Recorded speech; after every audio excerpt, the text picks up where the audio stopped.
Dieu nous a parlé dans le Fils Jésus-Christ, qu'il a établi héritier de tout, par qui aussi il a fait les mondes.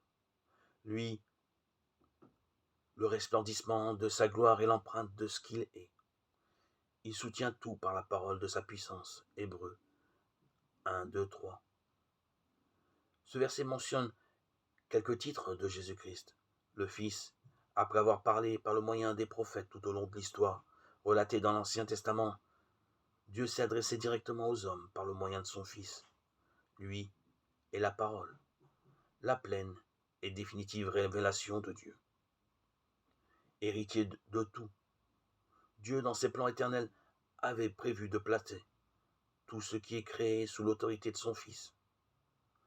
Le Père aime le Fils et a tout mis entre ses mains. Jean 3, 35. Le monde lui appartient par décret divin et il régnera un jour. Créateur des mondes, c'est par son Fils que Dieu a créé l'univers. La puissance créatrice est en lui. L'artisan de la création, tout a été créé par lui et pour lui. Et lui est avant tout. Colossiens 1, 16.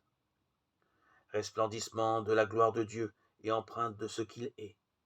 Le rayonnement de la majesté de Dieu, l'éclat de ses perfections parviennent jusqu'à nous par son Fils.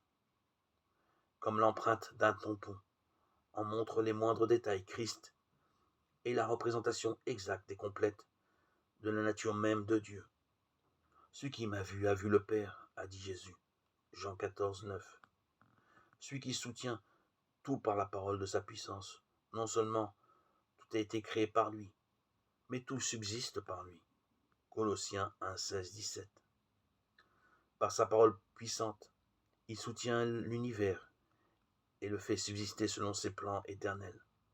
Par exemple, notre respiration de chaque instant. Il est digne de recevoir puissance, richesse, sagesse, force, honneur, gloire et bénédiction.